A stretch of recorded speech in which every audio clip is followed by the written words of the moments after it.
Good morning, everybody. It's the Savage Stacker. So, there was an article the other day, and I took a screenshot, and I'm just going to show you a screenshot of it. Let me open this up real quick here.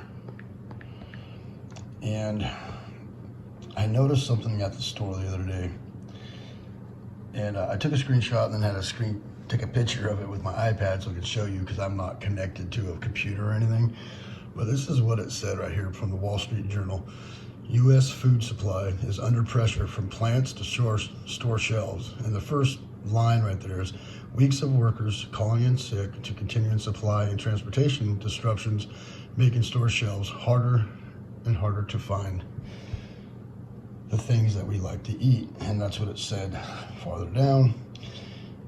So I made this video already once, but I took it off because I had background music coming from a DVD I was watching, and I didn't want to get a strike. So I figured the loop of the gangs in New York shouldn't be playing in the background, and I didn't realize it. So basically, I read this article the morning of on Sunday morning, and we went to the store Sunday night to get, our regular stuff, milk, eggs, things for the kids' lunches for schools, stuff for my weekly meal prep for work, and things like that. Safeway is on one side of the street, grocery outlets on the other side of the street.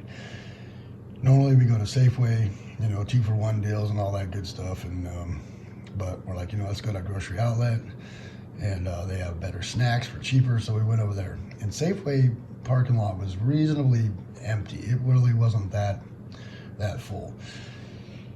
And we go in, the front parking lot wasn't that full either at the grocery outlet, but there's 3 sides of their parking lot. And so I really didn't look at the side parking lots, just parked up front in the handicap, because I'm handicapped. And we go inside the store, and it is packed. I mean, there are so many people in there. It is cart to cart, elbow to elbow, hard to turn a corner. Every time you turn to grab something, there's somebody in the way. I mean, just right. I mean, more people than normal. And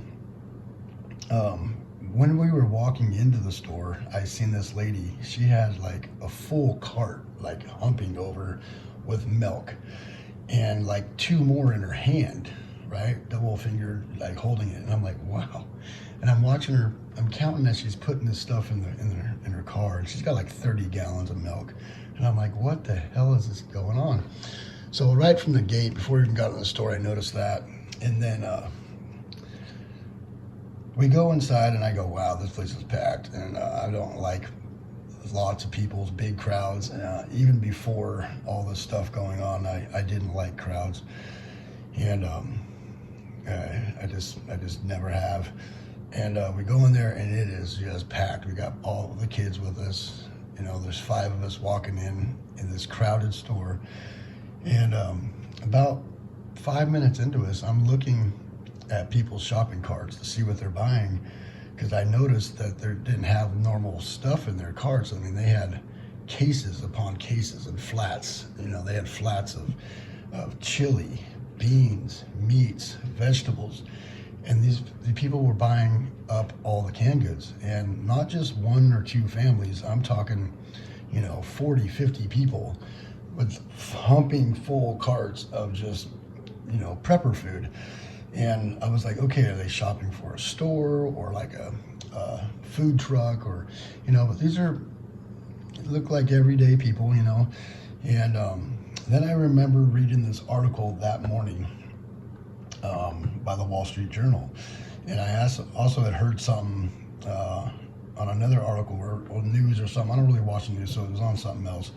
A couple days beforehand, talking about a food shortage.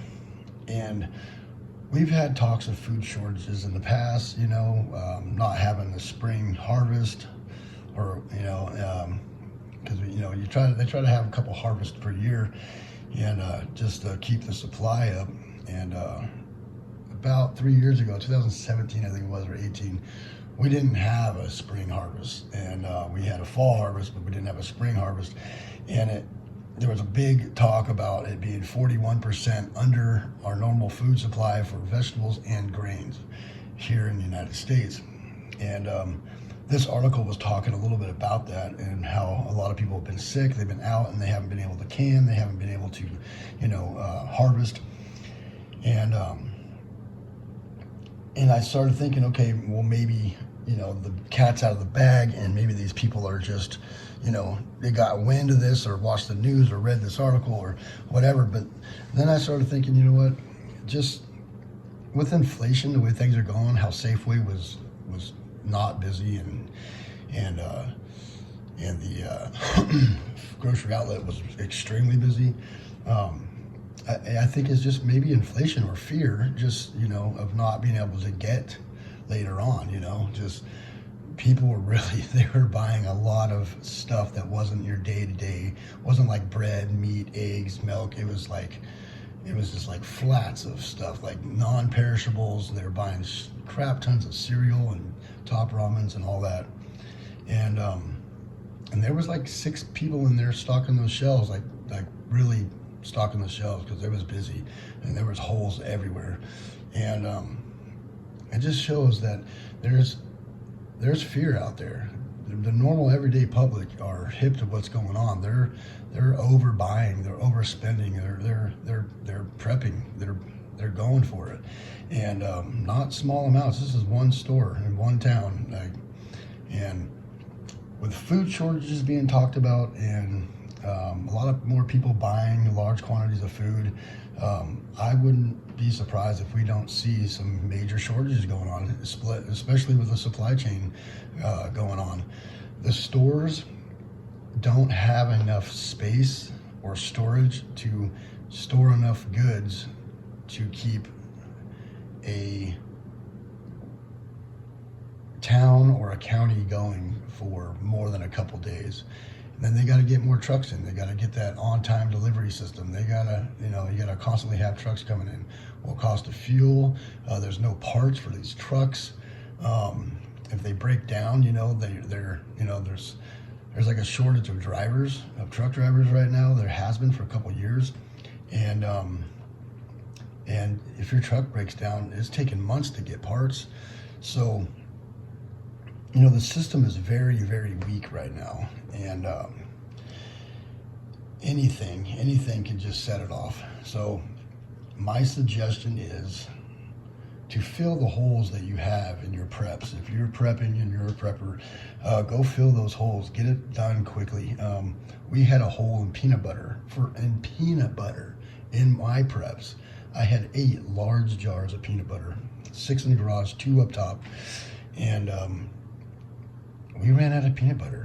We got a little lazy. I didn't check the peanut butter. I wasn't worried about it. I had 8 jars. It's been a few months, and my wife's like, we got to go get peanut butter. I'm like, how do we? I'm like, out of the garage? She's like, no, we're out of peanut butter. I'm like, how are we out of peanut butter? So I go down there, I look in the garage, look at all the food we have in there, our rotations and stuff, and lo and behold, we're out of peanut butter. So those holes can sneak up on you, especially if your kids are eating something more than others. And so make sure you go and try to get what you need before you need it. Like, we should have went and bought 2 more packages of 2 of the peanut butter when we had 4 left, and we didn't, and now we're scrounging to get more peanut butter. We bought 2 the other day, and then we'll have to go this next payday and buy 2 more. So we're back up to 8 jars.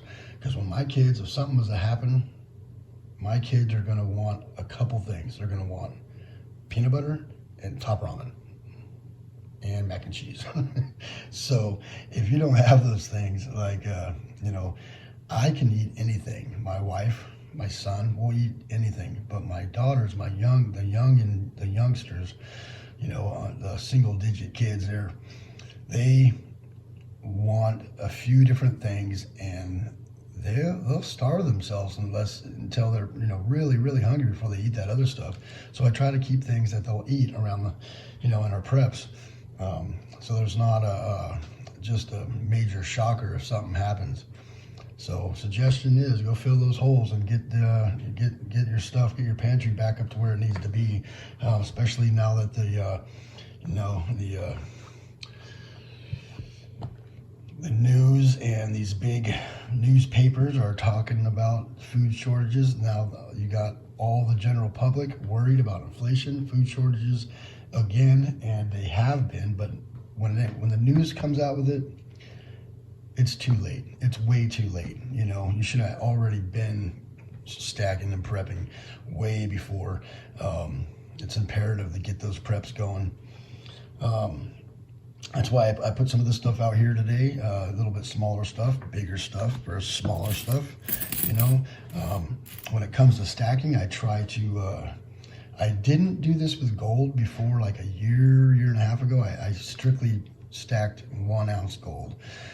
And I'm like, you know what, if shit hits the fans and I need to use gold for money or for barter, and I run out of this, right?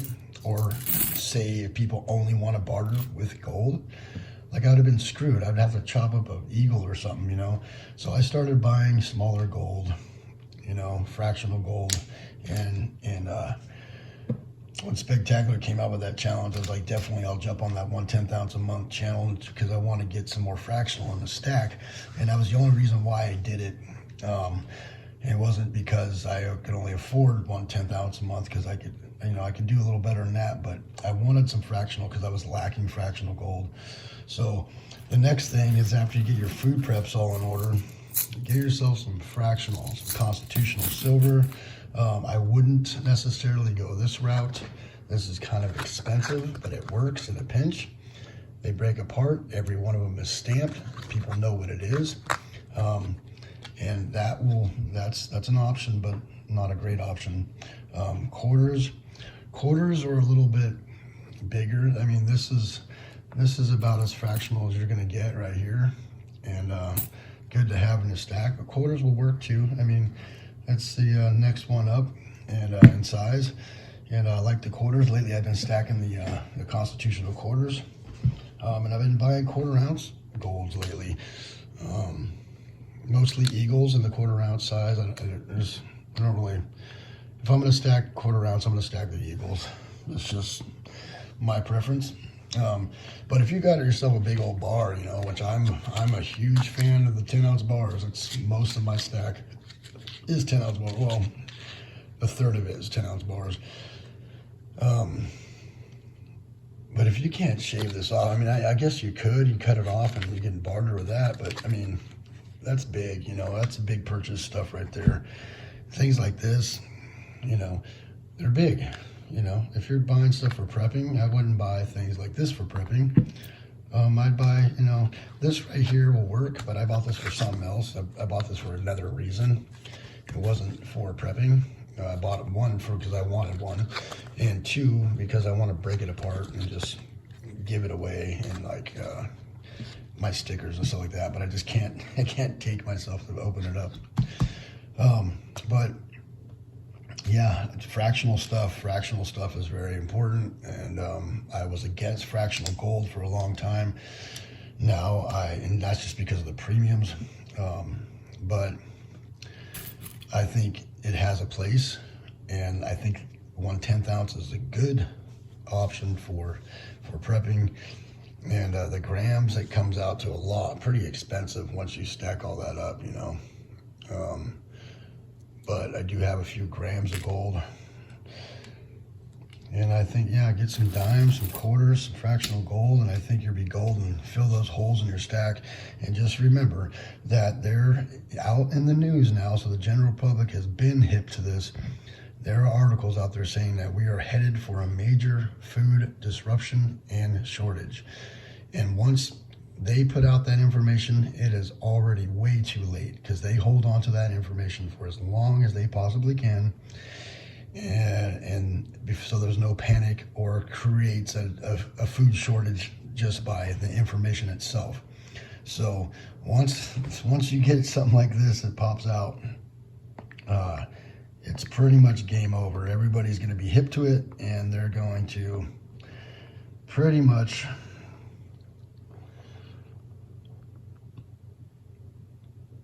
be buying everything up, which is what I saw at the store the other day. I mean, it was so many. There were so many people buying just cases upon cases and cases of just canned goods and dry goods and beans and top ramens and just all this non-perishable stuff, and they were buying it and they were hoarding it. It was not normal purchasing, that's for dang sure.